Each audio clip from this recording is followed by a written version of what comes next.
Ahí está grabando. Bueno, vamos a comenzar. Creo que es la última clase.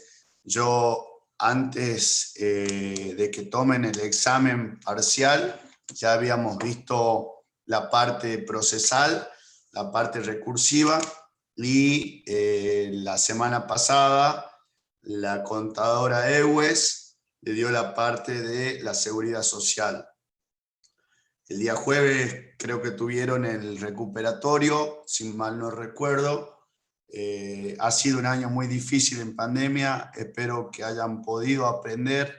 Sé que no es un sistema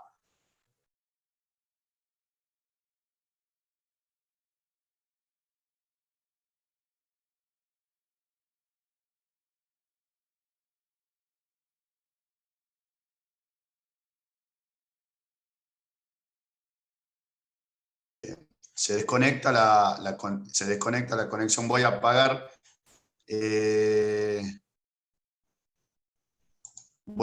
la cámara para que no tengamos problemas de conectividad y vamos a ir directamente a la clase de hoy. Bueno, nosotros ya habíamos visto la parte recursiva antes del parcial, ¿sí?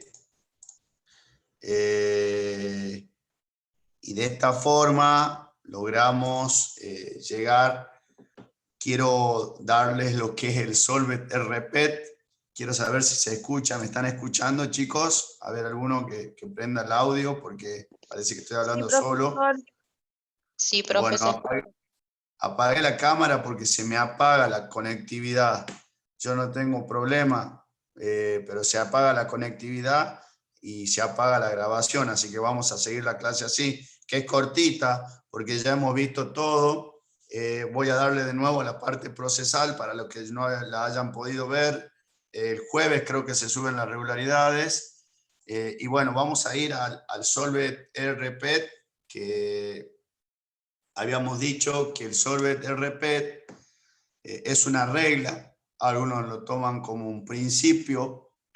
La regla Solvet RPET significa que cualquier contribuyente que en alguna contienda tributaria le discuta al Estado, le discuta al fisco la legalidad de un tributo, previamente debe pagarlo. Vuelvo a repetir, la regla Solve et Repete significa que cualquier contribuyente que en una contienda tributaria le discuta al fisco la legalidad de un tributo, previamente debe pagarlo. El principio Solve et Repete está reconocido en el artículo 176 de la ley 11.683, la ley que venimos estudiando durante toda la carrera, de la materia, perdón, de derecho tributario. Está en el artículo 176. Este artículo establece que la apelación de las sentencias que condenan al pago de tributo se otorgarán al solo efecto devolutivo y supedita la posibilidad de recurrir el monto del tributo al previo pago del mismo, impidiendo al contribuyente el ejercicio del derecho de defensa y debido proceso. Eso es una posición doctrinaria, ¿no? Lo cierto y concreto es que el principio, en definitiva, establece que para discutir la legalidad de algún tributo, previamente hay que pagarlo el tributo. ¿Cuándo vamos a discutir?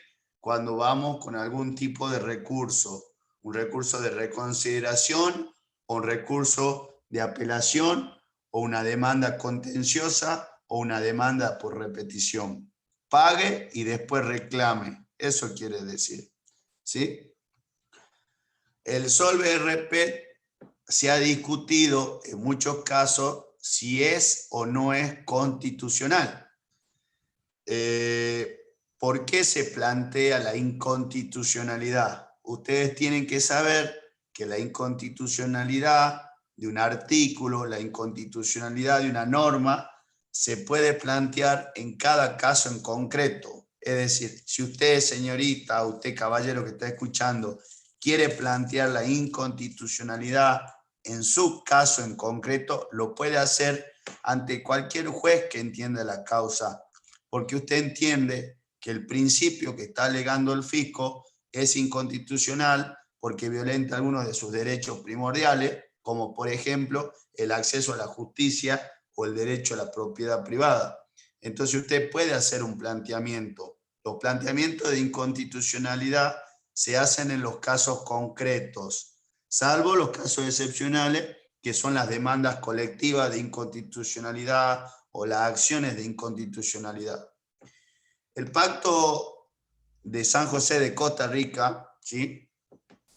Que ha sido incorporado a nuestra Constitución con la reforma del año 1994, en el artículo 75, inciso 22, con lo cual pasa a ser este pacto internacional parte esencial de nuestro cuerpo normativo, ¿sí? De nuestro derecho interno, y tiene igual jerarquía que las leyes, ¿sí?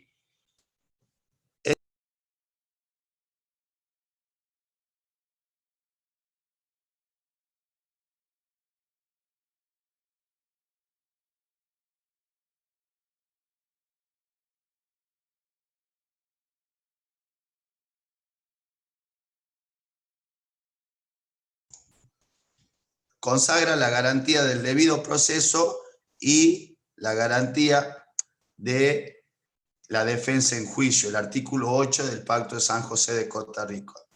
¿Sí? En tal sentido, ¿sí?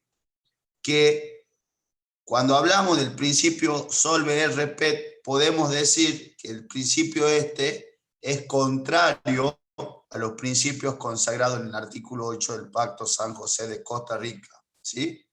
Porque este principio que dice usted pague y después reclame, ¿sí? Viene a conculcar los derechos constitucionales de la propiedad y de la igualdad ante la ley, ¿sí? Si el pago del tributo es exigido como condición previa para acceder a la jurisdicción, para aquellos contribuyentes que no poseen los medios suficientes, esa condición se traduce en forma discriminatoria, chicos. En una denegación de justicia se convierte y viola la igualdad ante la ley. En la práctica, los no pudientes nunca podrán acceder a la justicia de esta forma. Y a estas soluciones arribaron las primeras resoluciones jurisprudenciales, ¿sí? No obstante, al pasar el tiempo, los nuevos precedentes judiciales han sostenido, chicos, el carácter operativo de las normas del tratado, en el sentido de que la condición del pago previo no siempre vulnera el derecho de defensa.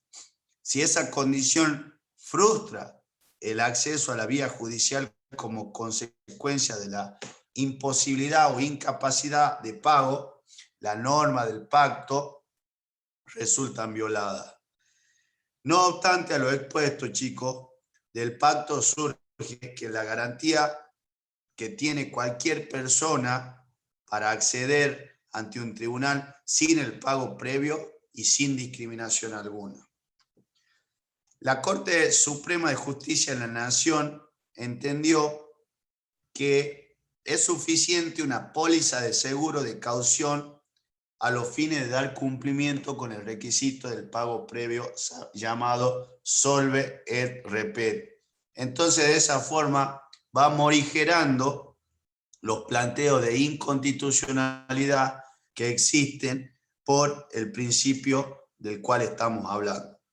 Ahora bien, es importante que también avancemos con este principio en la parte de los recursos de la seguridad social que ustedes vieron con la contadora Ewes. Vieron los procedimientos de la seguridad social y los recursos que hay. Es importante que sepan porque el solve repet vendría a configurar un privilegio a favor del fisco, porque si usted entiende que primero debe pagar y después reclamar, es a favor del fisco, no es a favor del contribuyente. La principal diferencia con los impuestos que están regidos por la ley 11.683, ¿sí?, resulta en que las multas que pueden surgir en la seguridad social también deben pagarse para ser discutida en la justicia, ¿sí? Y es requisito de admisibilidad de cualquier recurso. Entonces, si nosotros nos vamos al área de la seguridad social y hay incumplimiento por parte del contribuyente o el obligado al pago respecto de la seguridad social, y viene un procedimiento determinativo de oficio y le aplica multas, ¿sí?, para discutir esas multas en la justicia y recurrir a la justicia a través de algún recurso que establece la ley, es requisito de admisibilidad de ese recurso que usted primero pague la multa. Estamos ya dentro de los recursos de la seguridad social. Las cámaras, la Cámara de lo Contencioso Administrativo y las cámaras federales, tienen distintas posiciones al respecto, ¿sí? Hay la sala 1, la sala 2, la sala 3, tienen distintas consideraciones, ¿sí? Lo cierto y concreto, chicos, es que hay que diferenciar cuando estamos ante una multa que se aplica por la falta de pago o de falta de ingreso de un tributo y otra multa que se aplica respecto de los recursos de la seguridad social. Decimos que el principio general es que para discutir una multa en la seguridad social ante la justicia, primero debe pagarse. Esa es la regla general, ¿sí? Hubo una causa jurisprudencial que se llama Micro Omnibus Barrancas de Belgrano, que llegó a la Corte Suprema de Justicia de la Nación en el año 89. Y en esta causa se planteó la violación del Pacto de San José de Costa Rica, específicamente el artículo 8, respecto del acceso a la justicia, cuando se le exigía abonar primero la multa y después discutir la legalidad de la sanción. Y la Corte estableció lo siguiente y dijo que sin perjuicio de reconocer que la norma era directamente operativa, la Corte sostuvo que las reglas procesales propias del sistema de la recaudación previsional no son violatorias del Pacto de San José de Costa Rica, cuando el contribuyente ni siquiera alegó que debido al excesivo monto del depósito previo, le ha sido imposible interponer el recurso de apelación. Y esto es importante porque se lo toman. La necesidad de la protesta previa. Tomen nota de esto. El principio solve repet en los recursos de la seguridad social tiene como requisito para plantear su inconstitucionalidad la necesidad de la protesta previa. ¿Y qué significa la protesta previa? Significa manifestar de forma libre y fehaciente y expresa que le es imposible realizar el depósito del monto, ¿sí?, que le es imposible realizar el depósito del monto exigido porque deviene excesivo y usted tiene imposibilidad de cumplimiento para interponer el recurso de apelación. ¿Me entiende? La necesidad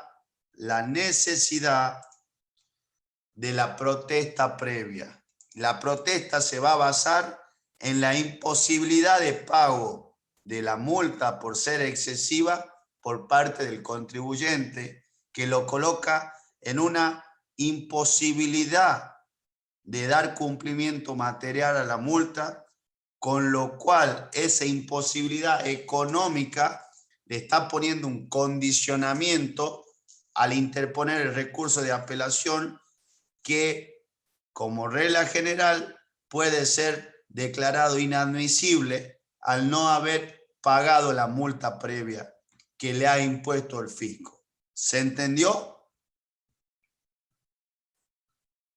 Chicos.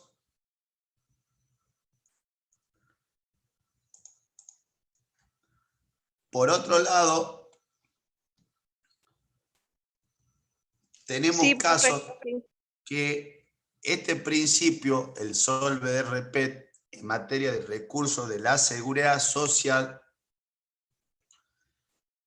no se aplicarían casos en que no se aplica el principio solve de repet cuando estamos dentro de los recursos de la seguridad social.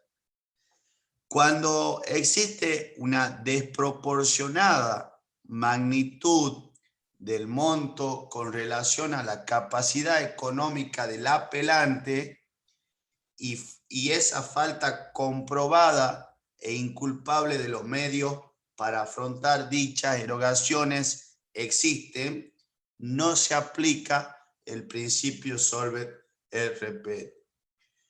Ante la imposibilidad económica de obrar la suma requerida, afectándose la garantía constitucional de la defensa en juicio, no se aplica el solve et repet. Cuando deviene una revelación de un propósito persecutorio o hay desviación de poder por parte del fisco ante la imposición de multa, no se aplica el principio solve et repet. Cuando lo que se aplica es una multa, ¿sí? Hay posiciones divergentes en la sala 1 y 2 tienen la tesis controvencional y la sala 3 la tesis penalista. ¿Qué quiere decir? Dependiendo en qué sala de la Cámara caiga, van a exigirle o no el depósito. Quiero que ustedes sepan que, y vuelvo a repetir, hay circunstancias en que ya la doctrina y la jurisprudencia tienen dicho con una medida, con una casi total coincidencia, cuando no se aplica el solve repet en materia de recursos de la seguridad social, y lo vuelvo a repetir, cuando existe una desproporcionada magnitud del monto con relación a la capacidad de pago y económica del apelante, ¿sí? Y esta falta comprobada e inculpable de los medios para afrontar dichas erogaciones. Es decir, cuando hay una falta de medios por parte del apelante para dar cumplimiento al monto exigido, no se aplica esta regla.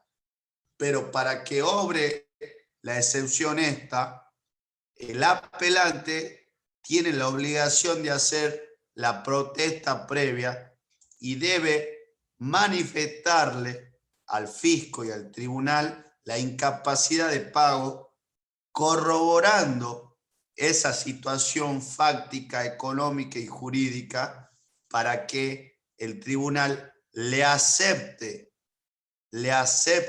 el reclamo sin necesidad de pago previo. ¿Sí? Cuando hay una imposibilidad económica de pagar la suma requerida y se afecta la garantía constitucional de la defensa en juicio, se exceptúa la aplicación del principio solve et repet, pero tiene la obligación el apelante de manifestar esta situación fáctica jurídica y de corroborarla, poniendo en conocimiento y probando lo que está alegando. Y cuando hay un propósito persecutorio por parte del Estado, del fisco, hay una desviación de poder persiguiendo al contribuyente o al obligado, y este, en su carácter de apelante, alega tal circunstancia y las comprueba, puede que le hagan la excepción y no se le aplica el principio solve repet a los fines de la discusión de la sanción, multa o monto, y de que se le dé vía al recurso de apelación o el que considere necesaria. Puede existir, como hemos dicho, y lo dije recientemente, cuando en el solve de repet en materia tributaria y netamente impositiva, cuando la Corte dijo que una póliza de seguro de caución es idónea a los fines de cumplir con el requisito del pago previo, es decir, el llamado solve de repet. Esta causa es Orígenes AFJP contra la AFIP del año 2008. En la parte de los recursos de la Seguridad Social, también puede haber una sustitución del pago previo a través de un seguro de caución, a través de títulos públicos, a través de un aval bancario del Banco Nación, a través de un ofrecimiento de un embargo sobre inmueble, a través de una garantía de créditos a favor del contribuyente reconocidos por la AFIP. Entonces, si a usted le preguntan en el final, el solve repet en materia de recursos de la Seguridad Social, si puede sustituirse el pago previo por algún otro medio, usted puede decirle que sí, a través de un seguro de caución. Esa sería la regla general, que también es la misma para el solve repet en materia impositiva. Pero además, en materia de recursos de la Seguridad Social, también es aceptable en la práctica que se interponga títulos públicos como sustitución del pago previo, un aval del Banco Nación de la República Argentina, se puede ofrecer embargo sobre algún inmueble, porque el embargo es una medida cautelar, es una garantía real, ¿sí? Que va a permitir que los derechos del acreedor no se conviertan en ilusorios, y también se va a permitir garantías de créditos a favor del contribuyente reconocidos por la AFIP. Vuelvo a repetir, si le preguntan en el final qué podemos hacer cuando se tratan de los recursos de la Seguridad Social y usted quiere reclamar y discutir la legalidad o ilegalidad del monto reclamado de una multa, ¿qué hace con el solve repet? Sí puede haber una sustitución del pago previo, que puede ser el seguro de caución, puede ofrecer títulos públicos, puede ofrecer avales bancarios del Banco Nación, puede haber un ofrecimiento de embargo sobre inmueble, es decir, embarguen el inmueble mío como garantía porque yo voy a discutir y quiero ganar. Si usted pierde esa discusión, tiene la opción de pagar el monto y la multa, o el monto solo o la multa sola, y le levantarán el embargo. Y puede ofrecer garantía de créditos a favor del contribuyente que hayan reconocido la AFIP, es decir, crédito fiscal que la AFIP le haya otorgado a usted y usted lo ofrece como sustitución del pago previo, eventualmente para que le dejen y le den curso a su recurso, le den curso a su discusión, y eventualmente, si no le hacen lugar, la AFIP se cobrará con estos créditos fiscales, con este embargo, con este aval bancario del Banco Nación, con este título público o con el seguro de caución, o usted tendrá la opción de pagarlo. ¿Sí? Bueno, esto es lo que es el Solved RP. Y ahora voy a dar de nuevo un poquito de la clase de procesal tributario de los recursos, ¿sí?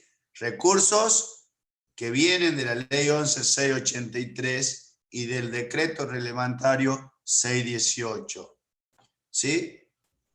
Los recursos contra las resoluciones de la AFIP que están previstos en la ley 11.683, como regla general, son dos. Hay otros, sí, por supuesto. Quiero que sepan dos específicamente. El recurso de reconsideración ante el superior y el recurso de apelación ante el Tribunal Fiscal de la Nación. Y después, los previstos en el decreto reglamentario 618, que es el recurso de apelación ante el director general de la AFIP. ¿Sí? En la ley 11.683, el recurso de reconsideración o de apelación, ¿sí? Están previstos ambos recursos en el artículo 76, ¿sí? Ambos recursos, tanto el de reconsideración como el de apelación, están previstos en la ley 11.683, artículo 76, ¿sí? La diferencia que existe, ¿sí? O las características comunes entre ambos recursos son las siguientes. Es importante que ustedes lo sepan. El recurso de reconsideración y el recurso de apelación ante el Tribunal Fiscal tienen características comunes. Ambos son optativos y son excluyentes. Si usted opta por uno, lo excluye al otro y viceversa. Ambos suspenden la ejecutoriedad de la decisión, es decir, tienen efecto suspensivo de la decisión del fisco. Y ambos tienen como requisito su interposición dentro de los 15 días hábiles administrativos, que son plazos perentorios, ¿sí? Son plazos perentorios. Ahora bien, ¿sí? ¿Qué es importante que sepan? ¿Sí? El artículo 76 establece que contra las resoluciones que impongan sanciones o determinen tributos y accesorios en forma cierta o presuntiva o se dicten en reclamos por repetición de tributos en los casos autorizados en el artículo 81, los infractores o los responsables podrán interponer a su opción, dice la ley, dentro de los 15 días hábiles administrativos desde la notificación, los siguientes recursos. El recurso de reconsideración por ante el superior y el recurso de apelación por ante el Tribunal Fiscal de la Nación, cuando fuere viable. El recurso de reconsideración, chicos, se interpondrá ante la misma autoridad que dictó la resolución recurrida, mediante una presentación por escrito en forma directa o por entrega al correo por carta certificada con aviso de retorno. Y el recurso de apelación ante el Tribunal Fiscal de la Nación también se comunicará por los mismos medios. En todos los casos debe ser por escrito y en forma directa y fehaciente, ¿sí? El recurso de apelación ante el Tribunal Fiscal de la Nación no será procedente respecto de 6 circunstancias que han sido contempladas en el artículo 76. No procede el recurso de apelación ante el Tribunal Fiscal de la Nación cuando se trate de liquidaciones de anticipos y otros pagos a cuenta, sus actualizaciones e intereses. No procede el recurso de apelación ante el Tribunal Fiscal de la Nación respecto de las resoluciones sobre liquidaciones de actualizaciones e intereses cuando simultáneamente no se discuta la procedencia del gravamen. No procede el recurso de apelación ante el Tribunal Fiscal de la Nación contra los actos que declaren la caducidad de planes de facilidades de pago y o liquidaciones efectuadas como consecuencia de dicha caducidad. Es decir, usted tenía un plan de pago, se le cayó, le dieron por caduco porque no pagó 3 veces consecutivas o 5 veces alternadas, usted no puede reclamar ante el Tribunal Fiscal de la Nación. No procede el recurso de apelación ante el Tribunal Fiscal de la Nación contra los actos que declaran o disponen la exclusión del régimen simplificado para pequeños contribuyentes. Es decir, su cliente o usted está dentro del régimen simplificado para pequeños contribuyentes, es decir, dentro del monotributo, y fue excluido porque facturó de más o por otra circunstancia, usted no puede reclamar ante el Tribunal Fiscal de la Nación mediante recurso de apelación para que vuelva a ser reintegrado. No procede el recurso de apelación ante el Tribunal Fiscal de la Nación contra los actos mediante los cuales se intima la devolución de reintegros efectuados en concepto de impuesto al valor agregado en operaciones de exportación. Es decir, usted realizó operaciones de exportación y pide reintegro del IVA y no se le otorgan o le intiman la devolución de los mismos, usted no puede ir al Tribunal Fiscal de la Nación a discutir eso mediante el recurso de apelación, sino que tiene que ir ante la misma autoridad que dictó el acto mediante el recurso de reconsideración. Y el recurso de apelación ante el Tribunal Fiscal de la Nación no procede contra las intimaciones cursadas de conformidad al artículo 14 de la Ley 11.683. ¿Sí?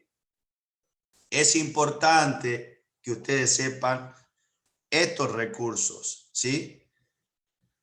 Con la reforma de la Ley 11.683 se han incorporado todos estos nuevos supuestos en que el Tribunal Fiscal de la Nación no es competente cuando se interpone un recurso de apelación.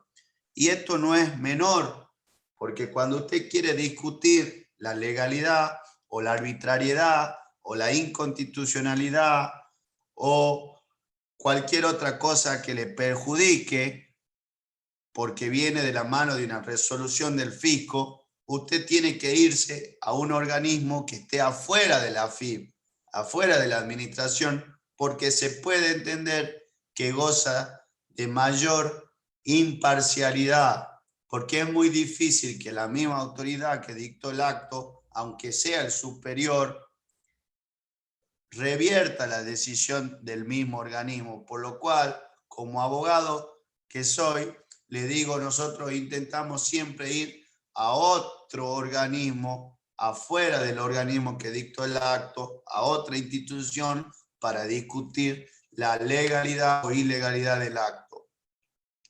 En este caso, cuando se modifica la Ley 11.683, se incorporan nuevos supuestos en lo que el Tribunal Fiscal de la Nación no resulta competente para entender en el recurso de apelación planteado por el contribuyente. La reforma esta reforma legal que se ha propuesto, a mi entender, significa un verdadero retroceso contra los derechos y la garantía de los contribuyentes, porque intenta neutralizar, ¿sí?, la jurisprudencia que hoy existe en ese sentido contrario. Entonces se determina que el Tribunal Fiscal de la Nación no será competente en los casos de caducidad, en las resoluciones que dicten la caducidad de los planes de facilidad de pago o las liquidaciones efectuadas como consecuencia de la caducidad, se determina que el Tribunal Fiscal de la Nación no será competente en los casos de la exclusión del monotributo. Se determina que el Tribunal Fiscal de la Nación no será competente en los casos de la intimación de la devolución de los reintegros de IVA por exportación. Esto va en sentido contrario a lo que la doctrina plenaria del Tribunal Fiscal de la Nación y de la Cámara Federal Contencioso Administrativa decía que sí eran competentes cuando se discutía esta causa, y no será competente el Tribunal Fiscal de la Nación en los recursos de apelación en los casos de intimaciones administrativas previstas por el artículo 14, en sentido contrario a lo que venía diciendo la jurisprudencia dominante. ¿Sí? Entonces, para hacerle más claro, ¿contra qué recurso procede el recurso de apelación? ¿Contra qué resoluciones, procede el recurso de apelación ante el Tribunal Fiscal de la Nación? El recurso de apelación ante el Tribunal Fiscal de la Nación procede contra 3 tipos de resoluciones. Y sepa muy bien esto: contra resoluciones que impongan sanciones, contra resoluciones que determinen tributos y accesorios, y contra resoluciones en reclamo por repetición de tributo del artículo 81. Solamente contra esos 3 tipos de resoluciones procede el recurso de apelación ante el Tribunal Fiscal de la Nación. ¿Contra qué resoluciones procede el recurso de reconsideración que va dentro de la misma administración? Contra 9 causales. Primero, contra resoluciones que impongan sanciones. Segundo, contra resoluciones que determinen tributos y accesorios.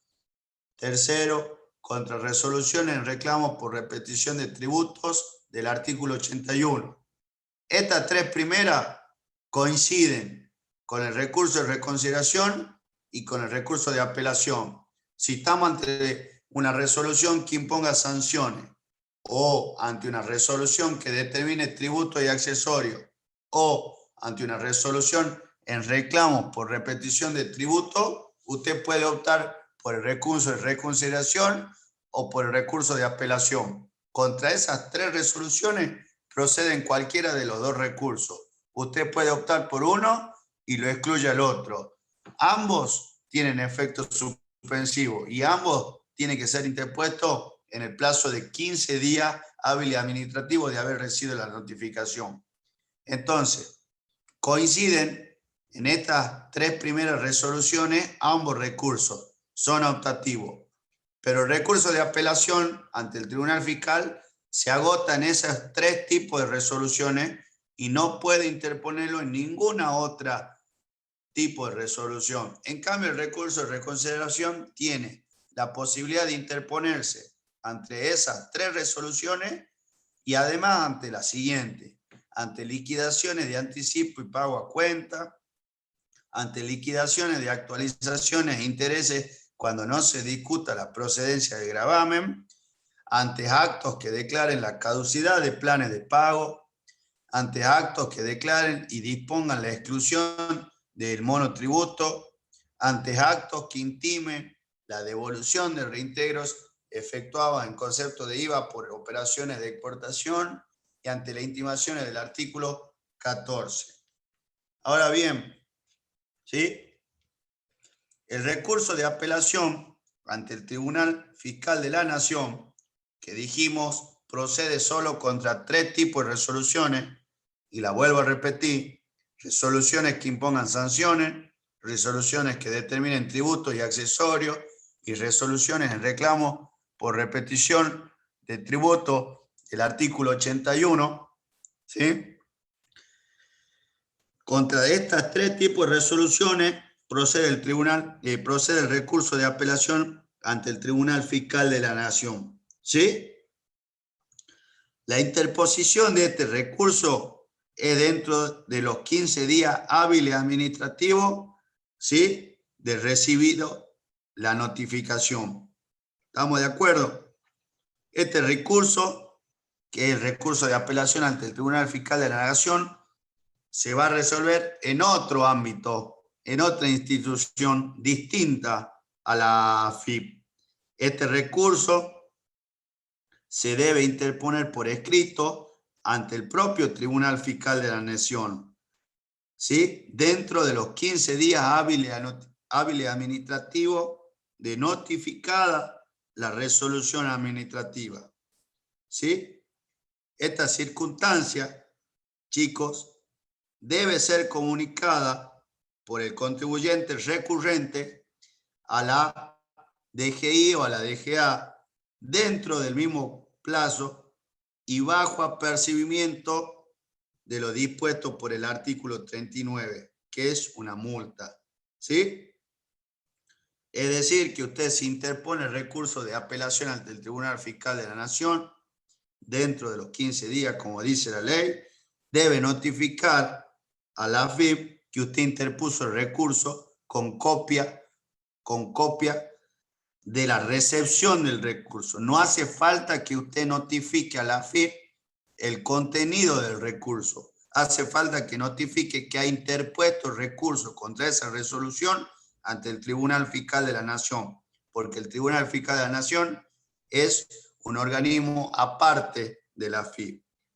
En este recurso que usted interpone, deberá inexorablemente expresar todos los agravios, es decir, expresar todo lo que está discutiendo. Cuando usted dice en derecho expresar agravios, quiere decir que debe expresar y fundamentar cuáles son los motivos que a usted le perjudican en sus derechos constitucionales por parte de la decisión administrativa.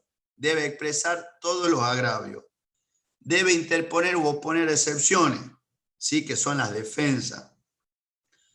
Puede ofrecer, y deberá hacerlo, puede ofrecer prueba y acompañar al instrumental que haga su derecho, ¿sí? ¿Puede ofrecer prueba? Sí, por supuesto, pero para ofrecer prueba ante el Tribunal Fiscal de la Nación, usted debe haber contestado la vista y debe haber ofrecido prueba en el procedimiento determinativo de oficio.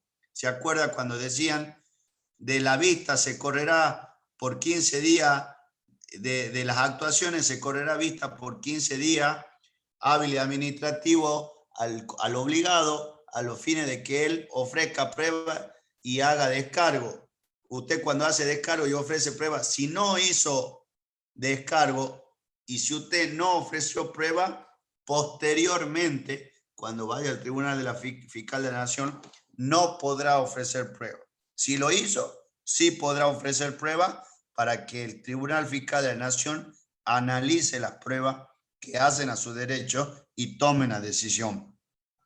No, de tal modo que no se podrá ofrecer la prueba que no hubiera sido ofrecida en el correspondiente procedimiento ante el procedimiento determinativo de oficio, salvo en materia de sanciones, cuando estemos discutiendo una sanción, ¿sí? Y si se exceptúa la prueba sobre hechos nuevos o la necesaria para reputar el resultado de medidas para mejor proveer. Esto es una cuestión muy técnica, ¿sí? ¿Cuál es el efecto del recurso de apelación ante el tribunal? La interposición del recurso, chicos, suspende la ejecutoriedad del acto, ¿sí? Tiene efecto suspensivo, ¿sí? ¿Alguna duda, chicos, sobre el recurso de apelación? ¿Seguimos? Bueno, una vez interpuesto el recurso de apelación ante el Tribunal Fiscal de la Nación, ¿sí?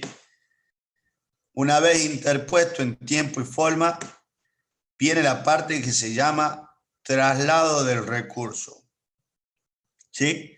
Se dará traslado del recurso por 30 días a la AFIP para que la AFIP conteste o ponga excepciones y acompañe el expediente administrativo y ofrezca su prueba.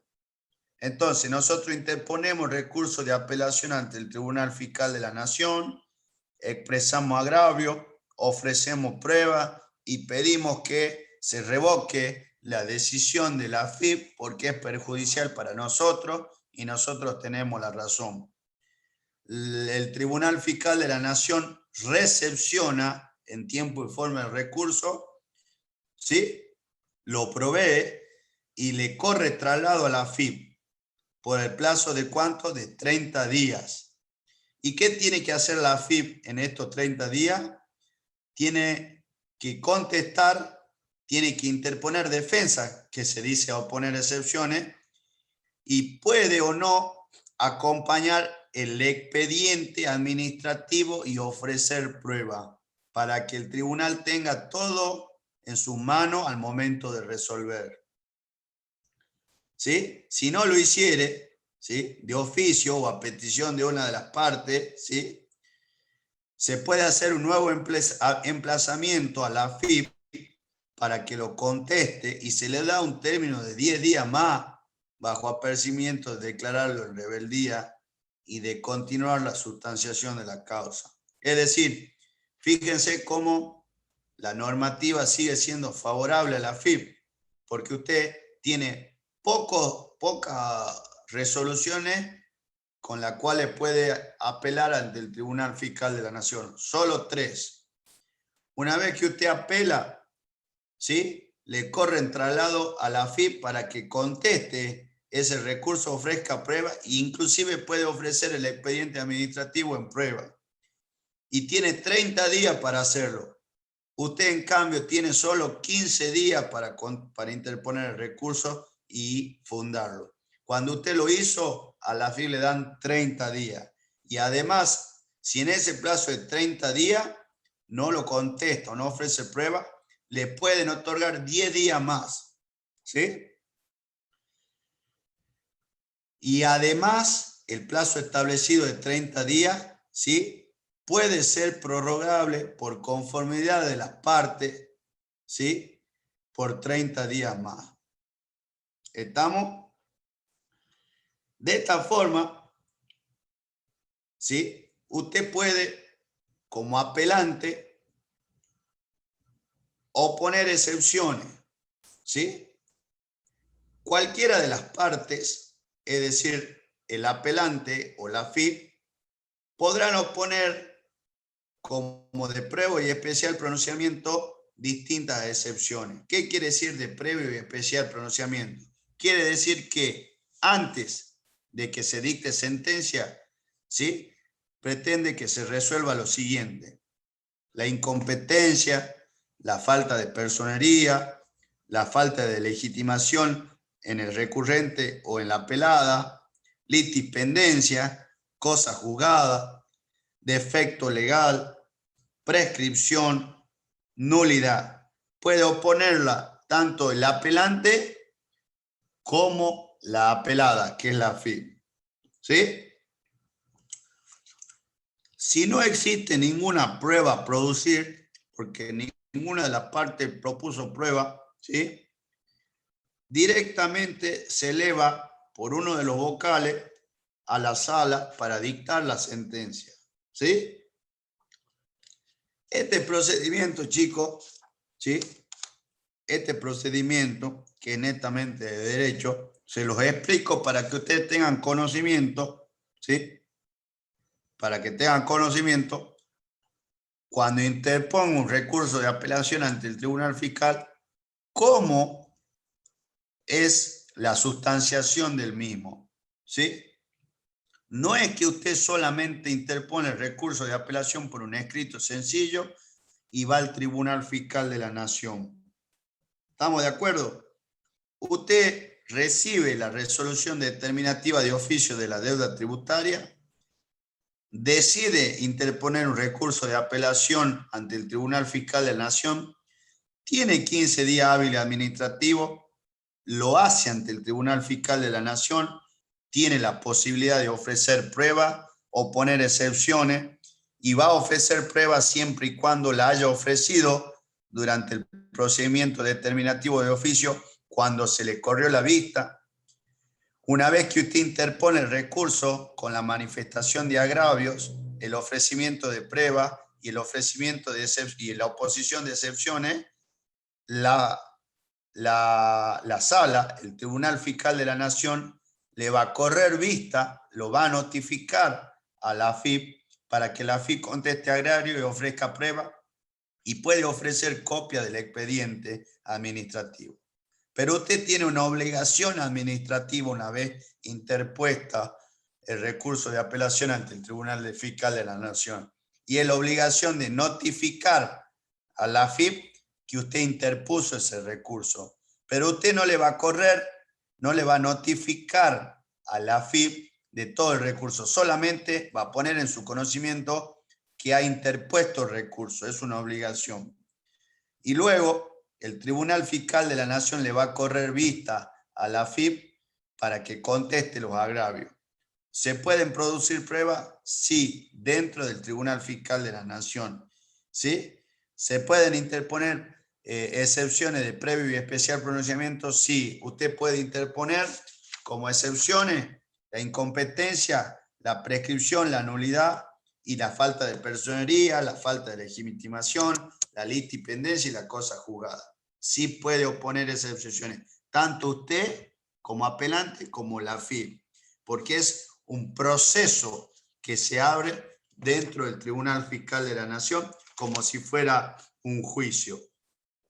Por eso quiero que entiendan que es tan largo el proceso y el procedimiento que se abre cuando usted interpone un recurso de apelación ante el Tribunal Fiscal de la Nación, que se han acotado y se han disminuido las causales por las cuales usted puede interponer recurso de apelación ante el Tribunal Fiscal de la Nación, porque no solamente insume mucho más tiempo en la resolución, teniendo en cuenta que el recurso tiene efecto suspensivo, sino también que va a ir a un organismo distinto de la AFIP, totalmente independiente e imparcial. ¿Se entendió? Quiero saber si me han entendido lo que es el recurso de apelación ante el Tribunal Fiscal de la Nación.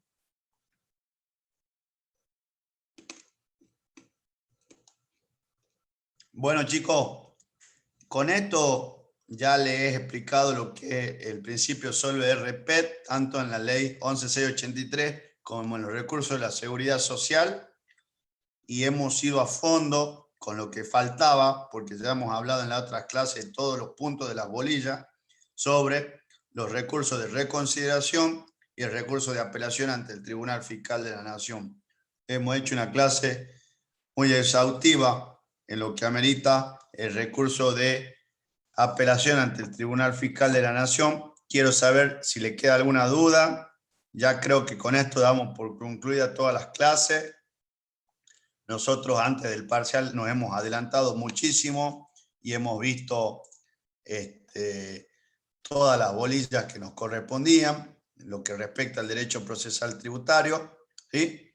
Y quiero saber si tienen alguna duda sobre estos recursos de reconsideración y de apelación o del principio solve RP en materia impositiva y de los recursos de la seguridad social.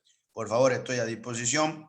Las preguntas que quieren hacer, las regularidades las vamos a entregar, si mal no recuerdo y Dios mediante, el día jueves. ¿Quieren hacer alguna pregunta sobre estos temas? Profesor, buenas noches, disculpe. Eleonora le habla. Sí. Sí, disculpe. En realidad yo quería aprovechar digamos, la clase para compartir la experiencia que yo tengo, justamente es de la FIP, en realidad. A ver, cuéntela, por favor. Bueno, estoy haciendo lo que es el núcleo de asistente fiscal, Sí. que es digamos, el convenio, si no me equivoco, no sé si está bien dicho, de la UNSA con nuestra facultad, con AFIP. O Sí, sea, es de un nuestra... convenio de cooperación, por supuesto, y de práctica. Y bueno, como, o sea, nuestro trabajo práctico consiste como núcleo de asistente fiscal en tener 10 consultas respecto del ciudadano si tiene alguna duda, ¿no es cierto? Para que nosotros lo asesoremos con el AFIP, digamos, del AFIP, o sea, cómo cómo sacar un turno o demás, y bueno, quería aprovechar el espacio este, si bien, bueno, es un poquito relacionado a lo que estamos estudiando, porque justamente es de la FIP, y bueno, Sí. quería dejar el espacio, digamos, la invitación a mis compañeros y demás, por si necesitan alguna consulta, que yo estoy asesorando, porque nuestro trabajo práctico consiste en 10 consultas bien realizadas, ¿no es cierto? Tiene, por ejemplo, del monotributo, o sea, ahí vendría a ser el contribuyente, digamos, por eso se me ocurrió que a lo mejor podía dejar, como es medio difícil también lo que estamos haciendo, pero bueno, perdón, quería aprovechar el espacio para dejar abierta la invitación, porque estoy respondiendo las consultas de forma gratuita. Qué bueno, Eleonora, te felicito primero y Ay, principal. gracias. Sí, ya voy respondiendo 6 y bueno, me quedan 4. Estoy un poco como que se me complica un poco porque, por ejemplo, los trámites judiciales, todo eso para mí es nuevo. Acá justamente estoy en la página viendo, porque yo pensaba que lo iba a conseguir, digamos, fácilmente, digamos, y no es tan fácil como yo me lo imaginaba. Por ejemplo, los elementos de facturación, bueno, esas consultas que yo pensé Bueno, que las yo iba te a puedo poder. hacer consulta para que te queden, a ver, para Por que los chicos supuesto, sí. participen. Bueno, Sí, sí, igual te si usted, felicito porque ahí está está. muy bueno que estas clases se den así. La única forma de aprender, chicos, es con la ley, estudiando y con la práctica. Ustedes cuando se Sí, reciban en materia de contador, ustedes se tienen que actualizar día a día más si van a hacer impuestos y auditoría, más si van a hacer impuestos, o sea, una capacitación diaria. Ahí Eleonora está poniendo su mail, su Gmail, sí, mándele consulta. Mira, Eleonora, creo que las mayores consultas debe haber tenido ahora, hasta cuándo se pueden recategorizar los monotributistas, cómo es la situación del monotributo unificado en la provincia sí, de Salta, cómo sí, se sí. paga, si se puede salir, no se puede salir del pago único y sí por facturación. Creo que son preguntas que te pueden hacer. ¿Cuáles son los nuevos montos de actualización? ¿Qué pasa con los montos desactualizados? Si es retroactivo, del monotributo estamos hablando. Eh, yo creo que una pregunta que yo te haría como ciudadano, no como profesor, es en el sentido de qué pasa si soy monotributista en la provincia de Salta. ¿Cómo debo pagar mi impuesto a las actividades económicas? ¿Lo pago en una sola cuota? ¿Tengo que elegir que esté unificado o lo puedo desdoblar actualmente? Claro, bueno, justamente esas preguntas yo las tengo que responder sí o sí, digamos, por ejemplo, ahora yo estoy en lo que es así como nosotros tenemos Moodle, ¿no es cierto? En la página tenemos el aula de los NAF, y acá, por ejemplo, tenemos, yo no puedo inventar eso, por eso es tan difícil para mí, porque yo le tengo que responder, digamos, como dice la ley, digamos, o sea, como diría el AFIP, digamos. Entonces, tengo que guiarme por el link, digamos, para el procedimiento correcto que tendría que el ciudadano, en este caso, ¿no es cierto?, digamos, seguir y corroborar todo eso. No sé si yo no tengo problema, profesor, no sé si usted me da permiso en dejar mi WhatsApp también, Por supuesto, porque sí, para eso estamos. La única forma de aprender con la participación. A mí me parece feo hablar, hablar, hablar y que no participen. Esta es una materia que necesita el 90% de práctica. Ahí la compañera Eleonora está dejando su WhatsApp. Mándenle consulta, consulta de sus parientes, de sus sí, vecinos, de por usted. favor, por favor, porque Además, necesito, la van a sí, ayudar a completar un ciclo dentro de su carrera y es muy importante. Leonora, yo quiero que sepa que, Sí. bueno, yo soy legislador por la provincia de Salta y nosotros hemos modificado en la Cámara de Diputados el monotributo unificado, el régimen simplificado del monotributo dentro de la provincia hace poco menos de un mes, y hemos decidido que para determinadas actividades, como las actividades profesionales liberales, la regla general es la unificación, pero a solo pedido puede salirse del pago unificado y pagar por la facturación mensual. Eso es algo que tenés que saber, ¿sí? No sé si se Sí. promulgó todavía la ley, mañana me van a averiguar, pero con este régimen simplificado provincial, por ejemplo, los abogados, los contadores monotributistas, empezaron a pagar un 40% de más, como si estuvieran facturando al máximo, ¿me entendés? Sí, sí. Y le convenía pagar conforme a la facturación mensual lo que es la actividad económica provincial. Bueno, ahora se modificó, sacamos la ley y ahora usted tiene la opción de salirse del régimen unificado. A otro le convendrá pagar una sola cuota. Esto del régimen unificado, o sea, de pagar el monotributo de nacional junto con una sola cuota de actividad económica, inclusive le sacaba trabajo a los contadores que dejaban de hacer las declaraciones juradas mensuales respecto a actividad económica. Pero bueno, quiero que sepas eso y que le hagan caso a su compañera, manden las consultas que quieran, ella necesita de eso para aprobar y todos van a aprender. Creo yo, Leonora, que las inquietudes de todos es a cuánto se fueron las nuevas categorías del monotributo, si están a tiempo de recategorizarse, ¿sí? Y cómo es el régimen unificado en la provincia de Salta, ¿no? Sí, no, lo que surgió, digamos, en todo este tema que es la pandemia, porque como nosotros teníamos que hacer presencial esta práctica, nosotros somos la primera promoción, digamos, de los NAF en la UNSA, pero nosotros lo comenzamos en el 2019.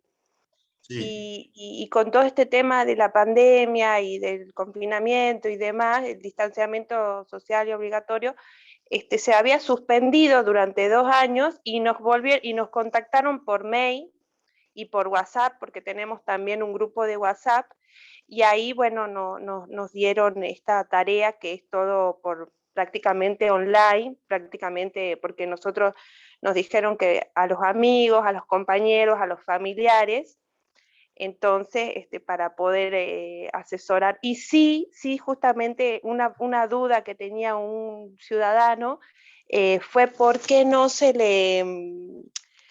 No, el monotributo, él pensó que había un problema con AFIP y era justamente por este confinamiento que AFIP tomó, digamos, la decisión de congelar, que no iban a debitar automáticamente el tema del monotributo. Ajá.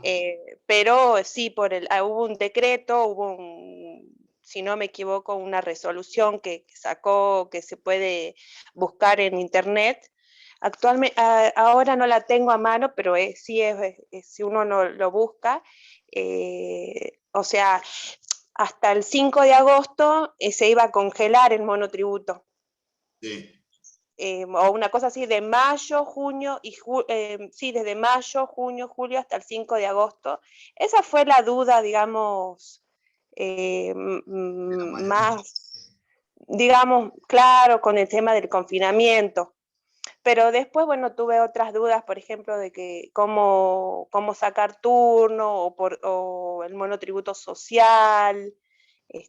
Bueno, la verdad que hay millones de consultas que se pueden hacer, un montón, digamos, pero bueno, ¿Cómo es inscribirse bastante ahora en el monotributo? exacto, cómo inscribirse, Los claro, datos y ahora que salió el biométricos. monotributo unificado, sí. Hace poco nos mandaron información. Y bueno, gracias, profesor, por este espacio. Y sí, yo también tengo que rendir la materia, así que también me viene bien como para familiarizarme con las leyes y, ¿no? Y repasar lo que es el procedimiento fiscal, el procedimiento administrativo. A mí me cuesta muchísimo leer e interpretar las leyes. em, Sobre todo de derecho tributario, ¿no? Porque no sé por qué me parece más fácil o quizá me gusta más lo que es la parte de las finanzas públicas, porque yo soy alumna de la carrera de la licenciatura en administración Claro. y, Ahí se ve, pero más light se ve esto. Y se ve más finanzas que otra cosa.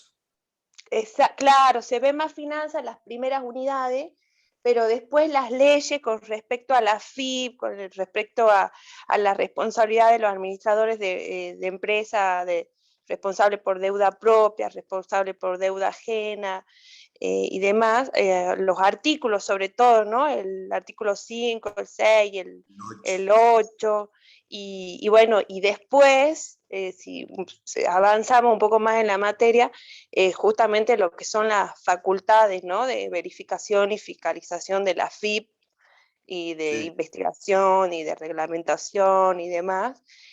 Y después ya cuando ya entramos a lo que es el procedimiento de, digamos, de lo que cómo se, porque todo es como una cadena que tiene un hilo, ¿no? De eso es lo que yo estuve viendo, que me sorprende más a mí la materia, porque cada vez que la estudio, siempre la conecto, digamos, porque antes no entendía por qué nos hacían estudiar lo que es la Corte Suprema de Justicia de la Nación, el Tribunal Fiscal de la Nación y demás, y porque todo tiene una lógica, ¿no? Todo tiene como una conexión, ¿no? La Constitución Nacional, la Constitución de la provincia y de la... Es bastante larga la materia, ¿no, profesor? Sí, Lo bueno, es una materia muy compleja, tributario y finanzas públicas. Inclusive nosotros, yo cuando la estudié en la carrera de abogado en Córdoba, a nosotros nos hacían estudiar los tributos nacionales, provinciales y municipales con el hecho imponible y todo. Claro. Es IVA, ganancia, bienes personales, monotributo, régimen simplificado, perdón, tributos provinciales, tributos municipales, hecho imponible. Es muy larga la materia para darla toda junta, pero bueno, ustedes tienen por separado impuestos, eso es bueno, y derecho administrativo por otro lado. Pero es la base, la materia esta, ¿no? Ustedes van a, en términos como profesionales, si saben derecho tributario, van a poder ser excelentes profesionales liberales y excelentes profesionales para trabajar en estudios, tener sus estudios para hacer auditoría o para trabajar dentro de rentas provincial, municipal o de la propia FIP.